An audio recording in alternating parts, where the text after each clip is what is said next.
से नहीं हूँ, एजुकेशन के फील्ड से नहीं हूँ। मैं एक कलाकार हूँ, एक आर्टिस्ट हूँ, एक क्रिएटिव इंसान हूँ। और आप लोग बेहतर जानते हैं एजुकेशन के बारे में। इतने साल से आप एजुकेशन चला रहे हैं।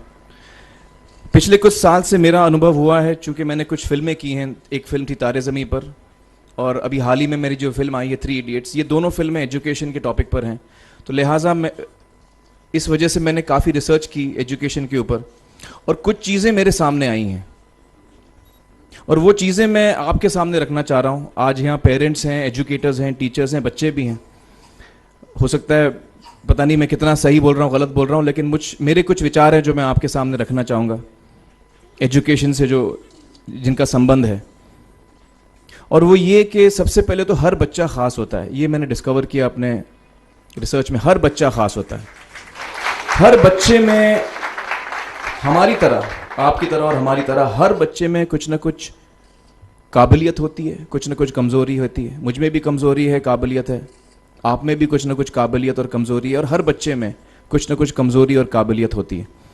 और हमें as parents, as elders, as education system, हमें हर बच्चे की खासियत को पहचानना है, उससे मदद करनी है। उसकी क्या खासियत है, उसका क्या दिल चाहता है, उसे किस चीज़ में खुशी मिलती है, वो हमें उसको हेल्प करना है कि हम उसको वो ढूंढ सके, और उसमें हमें सपोर्ट करना है। और जो उसकी कमज़ोरी है उसमें हमें उसको सपोर्ट करना है।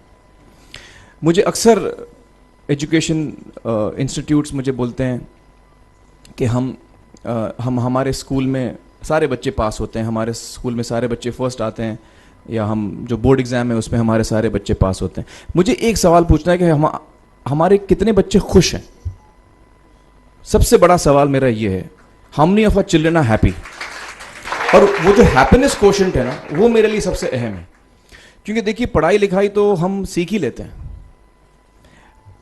जब मुझे कोई चीज़ सीखनी होती है तो मैं कुछ ना कुछ करके सीख ही लेता हूँ। हमारी फिल्म 3 इडियट्स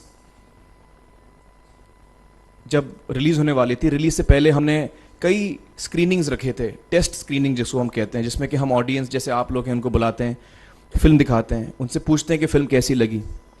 ऐसे एक टेस्ट स्क्रीनिंग हमने किया था। बम्बई में एक फैक्ट्री में कारीगर लोग काम करते हैं, तो करीब 25-30 कारीगर आए थे उस स्क्रीनिंग में। स्क्रीनिंग के बाद एक कारीगर था, उसने मुझसे एक सवाल पूछा। उसने मुझसे ये पूछा, आप लोगों ने फिल्म देखी है 3 इडियट्स? उसमें उसने मुझे एक सवाल पूछा जो बहुत कमाल का सवाल था। उसने मुझे ये सवाल पूछा कि सर, पिक्चर के अंत में हमें पता लगता है कि आप तो रणछोड़ दास थे ही नहीं, रैंचो तो थे ही नहीं आप, तो सर्टिफिकेट तो आपको मिला नहीं, वो तो जावेद जाफरी को मिल गया। तो आप इतने बड़े साइंटिस्ट कैसे बन गए? इतने बड़े पेटेंट्स, 400 पेटेंट्स, जापानी लोग आपके पीछे पड़े हैं, तो आपको सर्टिफिकेट तो मिला नहीं, तो आप इतने बड़े साइंटिस्ट कैसे बन गए? बहुत ही अहम सवाल है ये, बहुत ही इंपॉर्टेंट सवाल है। और ये जो मुद्दा है उसके हार्ट में जाता है ये, कि जब मैं एग्जाम के लिए रट के जवाब देता हूं और वो जवाब में मुझे नंबर मिलते हैं और मैं पास हो जाता हूं, तो मेरे हाथ में एक पर्चा आता है जो मुझे कहता है कि मैं पढ़ा लिखा हूं। लेकिन वाकई में पढ़ा लिखा हूं या नहीं, ये अभी तक हमको श्योर मालूम नहीं है। लेकिन जब आप नॉलेज चाहते हैं कि आपको मिले, विद्या मिले आपको, तो फिर वो कागज का मायने कुछ होता नहीं है। तो मैंने उसको जवाब में 2 सवाल पूछे। मैंने बोला उसको कि भैया, आपको क्या लगता है मैं अच्छा एक्टर हूं? उसने बोला हाँ, देश भर में आप सब लोग मानते हैं आपको, आप अच्छे एक्टर हैं। मैंने उससे कहा कि भैया, मेरे पास कोई सर्टिफिकेट नहीं है जो कहता है कि मैं अच्छा एक्टर हूं। मेरे पास कोई कागज नहीं है जो मुझे बोलता है कि मैं अच्छा एक्टर हूं। मैंने फिर उससे एक सवाल पूछा कि मैंने सुना आप बहुत अच्छे कटर हैं, आपके जो बॉस मुझे बताते हैं कि आप उनके मेन कटर हैं और आपकी बड़ी इज्जत करते हैं वो, आपके पास कोई पर्चा है, सर्टिफिकेट है जो मुझे बताता है कि आप कटर हो? उसने बोला नहीं सर।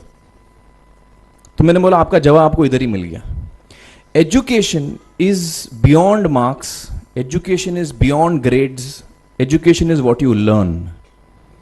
और मेरी इच्छा है कि हिंदुस्तान में हम एजुकेशन को इस नज़रिए से देखें कि हम अपने बच्चों को वाकई शिक्षा दें, और शिक्षा हम खुशी से दें।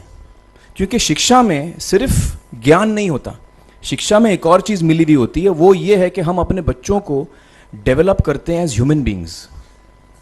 आगे चल के वो ज़िंदगी में अच्छे इंसान बने, आगे चल के वो अपने पैरों पे खड़े रह सकें, आगे चल के वो इज्जत की ज़िंदगी जी सकें, आगे चल के वो दूसरों के बारे में ध्यान रखें, आगे चल के वो किसी के चेहरे पे मुस्कुराहट ला सकें, आगे चल के वो किसी की मदद कर सकें।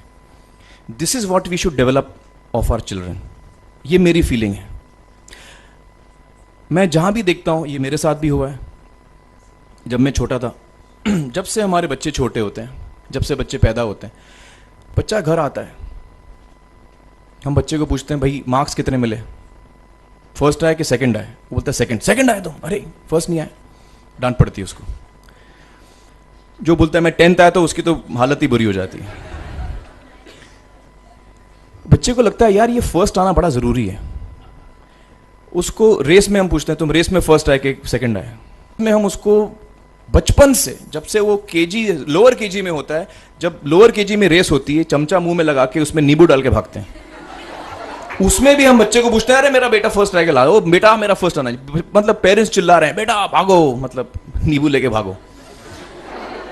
तो उसमें होता क्या है कि बच्चे को लगता है कि यार ये बड़ा जरूरी है। मेरे पेरेंट्स को हमेशा, मेरे पेरेंट्स मुझे एक ही सवाल पूछते हैं, मैं फर्स्ट आया कि नहीं। उसके जहन में ये बात बैठ जाती है कि मेरे को अव्वल आना है, मेरे को compete करना है, मेरे को बाकी लोग से आगे निकलना है। टीचर्स भी यही सवाल उसको पूछते हैं आमतौर पे, ये मेरे साथ हुआ है। होता क्या है कि जब वो बच्चा 21 साल का होता है तो वो बड़ा सेल्फिश हो जाता है, और उसको सेल्फिश हमने बनाया, हमारे सिस्टम ने बनाया। वो अपने बारे में सोचता है और किसी के बारे में नहीं सोचता है, क्योंकि यही हमने उसको ट्रेन किया है बचपन से। बचपन से हमने उसको यही ट्रेन किया कि बेटा तुम पहले आना, बाकी सब लोग को भूल जाओ। तो जब वो नौजवान बनता है तो उसका नजरिया सोसाइटी की तरफ यही हो जाता है कि भैया मुझे आगे बढ़ना है, बाकी सब बाय हुक और by crook I must succeed, I don't care about anybody else. मेरा ये दिल कहता है, मेरा ये दिल चाहता है कि अगर हम जितने यहां पेरेंट्स हैं, एडल्ट्स हैं, यंगस्टर्स हैं जो कल जाके पेरेंट्स बनेंगे, अगर हम अपने बच्चों को ये सीख दें जब वो छोटे हैं, जब वो घर आए हम उसको ये सवाल पूछें, ये नहीं पूछें कि मार्क्स कितने मिले, उसको ये पूछें कि बेटा आज तुमने किसकी मदद की, आज तुमने किसके चेहरे पे मुस्कुराहट लाई। अगर हम उसको ये पूछें तो उसको ये लगेगा कि यार ज़रूरी ये है, मेरे पेरेंट्स मुझे हमेशा ये पूछते हैं, मार्क्स का तो कभी पूछते नहीं, वो मुझसे ये पूछते हैं कि भैया तुमने किसको हेल्प किया आज। तो हेल्प करना लोगों को, लोगों के बारे में सोचना, लोगों के चेहरे पे मुस्कुराहट लाना, ये मेरे पेरेंट्स के लिए बड़ा इंपॉर्टेंट है। साइकोलॉजिकली वो इस चीज़ के साथ बड़ा होगा, स्कूल वही जाएगा, पढ़ाई लिखाई वही करेगा, वो उसका नज़रिया थोड़ा बदल जाएगा। जब वो नौजवान, जब वो बच्चा नौजवान बनेगा, 21 साल का होगा, और सारे बच्चे उस उम्र के जब 21 साल के होंगे, हमारी सोसाइटी चेंज हो जाएगी।